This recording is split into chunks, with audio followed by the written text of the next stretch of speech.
Aduh, apalagi nih ayat bikin merinding terus nih Al-Quran. Nemu lagi ya keajaiban bahasa Al-Quran dan kedalaman maknanya. Ada di surat Al-Qasas. Boleh teman-teman cek ya. Surat Al-Qasas ayat 20. Di situ Allah Ta'ala berfirman, "Waja'a rajulun min aqsal madinati yas'a." Jadi ada ayat dalam surah Al-Qasas ayat 20, "Waja'a rajulun min aqsal madinati yas'a qala ya Musa innal mala'a ya'tamiruna bika ya'tamiruna bika liyaqtuluka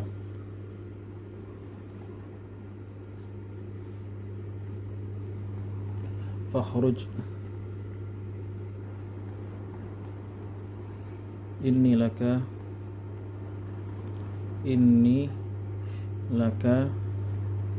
minan nasihin. Itulah kira-kira ya. Artinya itu, dan seseorang laki-laki datang dari ujung Madinah, dari ujung kota ya. Ada seorang laki-laki yang datang dari ujung kota, min aqsal Madinah, aqsa artinya paling ujung. Kemudian yas'a, dia bersegera. Bagi teman-teman yang biasa baca surat Yasin, mungkin ayat ini mirip ya dengan ada pada surat Yasin itu, yaitu ayat yang ke-20. Di ayat surat Yasin bunyinya seperti ini ayatnya. Kita akan melihat kesamaannya ya. Di surat Yasin Allah Ta'ala firman, "Waja'a min aqsal Madinah rajulun." Waja'a min aqsal Madinati rajulun yas'a qala ya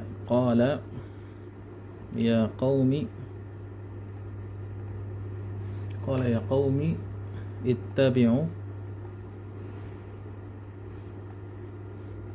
mursalin. Jadi dalam surat Yasin ayatnya seperti ini. Waja'a min aqsal madinati rajulun yas'a qala ya qaumi ittabi'ul mursalin. Kalau di surat Al-Qasas, ini Yasin ya. Yasin ayat 20. Ya Allah, ayatnya sama, coba ayat 20 ini berinding, saya baru tahu ini. Ternyata sama juga ayat. Ya salam. Surah Al-Qasas dikatakan waja'a rajulun min aqsal madinati yas'a. Sedangkan di Yasin ayat 20 rajulunnya di belakang. Waja'a min aqsal madinati rajulun yas'a. Tapi ada kata yang sama, yaitu aqsal Madinah. Kemudian yas'a. Dan apalagi yang sama? Ya, tentu saja rajulunnya ya. Di sini ada rajulun. Di sini juga ada rajulun. Ya. Kemudian ada datangnya. Ada kata-kata datang. Itu ja'a. Ada kata-kata ja'a di sini. Ini juga ada kata-kata ja'a. Nah, pada ayat Qasas ini bicara tentang Nabi Musa alaihi salam. Kemudian di surat Yasin itu rasulnya Nabi Isa, utusannya Nabi Isa. Ini bicara tentang 3 utusan dai ya, 3 utusan atau dai yang berdakwah ya ke suatu negeri namanya Antioquia. Baik. Ketik ayat surat Qasas ayat 20 ini ceritanya kan berkaitan tentang Nabi Musa yang tidak sengaja membunuh salah seorang kokinya Fir'aun yang sedang berkelahi, berduel dengan salah satu orang Bani Israel. Nabi Musa ingin melerai, tapi Nabi Musa nggak sengaja meninju, memukul Bani Israel, sehingga Bani Israel itu mati seketika. Ya, faqada alaihi fawaqazahu faqada alaihi. Baik, kemudian Nabi Musa kan menjadi ketakutan, cemas ya, karena dia membunuh seseorang, dan itu kan perbuatan yang gimana pun tuh keliru.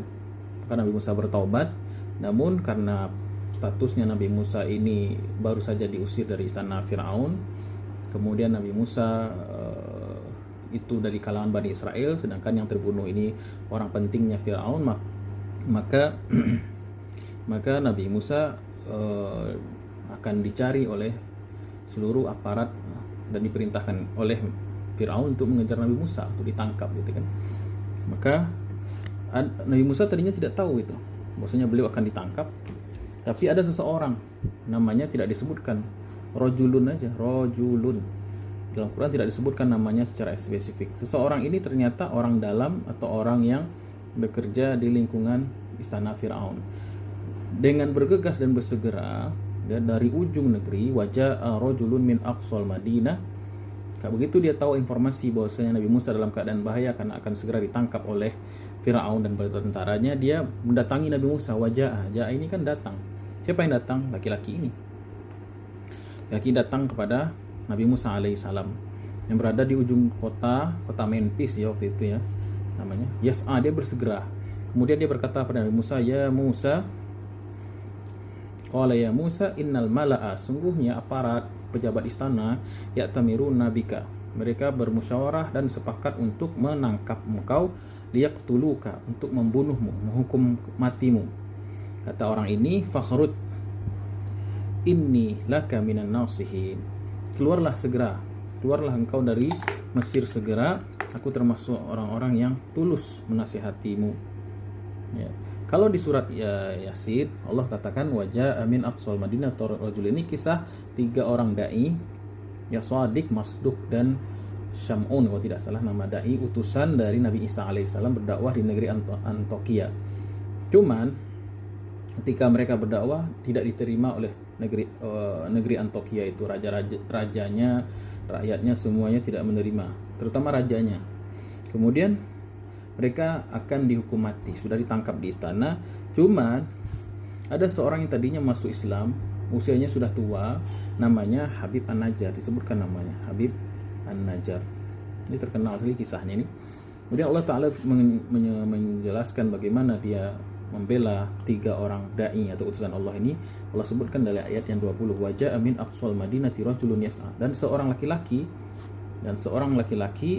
dari ujung kota mendatangi Habib An-Najjar itu, mendatangi 3 utusan itu dengan bersegera. Ia berkata, wahai kaumku, jangan dihukum mati, justru kalian ikutilah para utusan Allah ini. Surat Yasin ayat 20. Baik, saya sebenarnya agak speechless untuk menjelaskan ini, tapi lihat, perhatikan di sini ada 3 kesamaan. Yang pertama, Allah Subhanahu wa taala sama-sama menggunakan kata jaa, ya, datang. Datang itu kan ada usaha ya, dan datangnya bukan datang biasa, tapi yas'a, bersegera. Ini juga bersegera. Kemudian dari mana mereka datang? Bukan jarak yang dekat, jarak yang jauh. Kata yas'a menunjukkan mereka bersegera, ya, sungguh-sungguh. Kemudian mereka berkorban, yaitu dengan kalimat aqsal Madinah, dari arah kota, dari arah ujung kota gitu. Itu menunjukkan pengorbanan yang luar biasa sekali.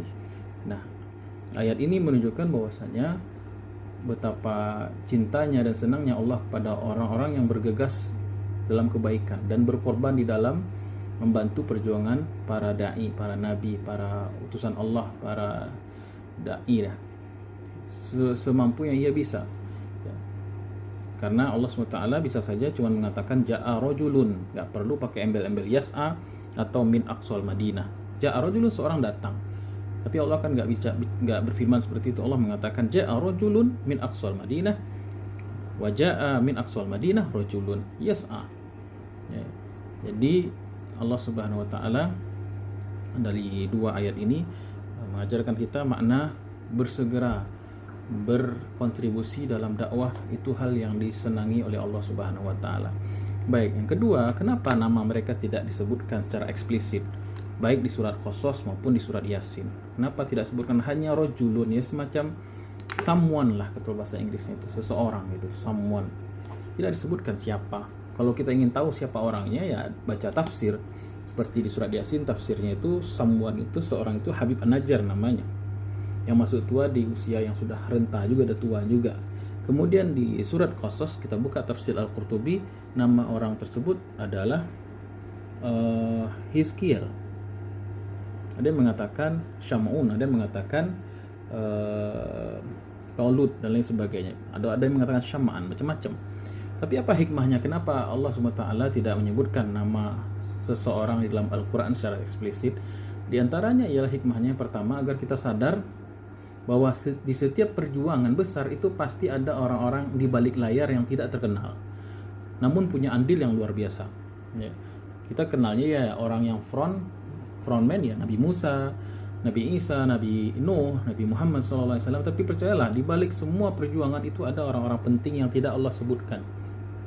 Ya, sebagaimana Nabi SAW, banyak sahabatnya yang tidak tercatat dalam beberapa perang. Ada beberapa, bukan sahabat Nabi ya, ada beberapa tim atau beberapa prajurit di zaman Abbasiyah Umayyah, mereka tidak tercatat namanya. Mereka berkata supaya kami memang ikhlas berjuang, tidak perlu disebut-sebut nama kami kemudian dalam buku sejarah.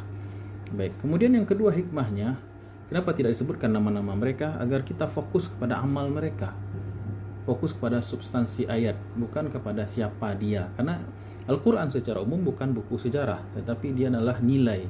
Dia buku tarbiyah, pendidikan yang mengajarkan kita suatu makna. Al-Quran adalah kitab yang hidayah, sumber petunjuk dan lain sebagainya.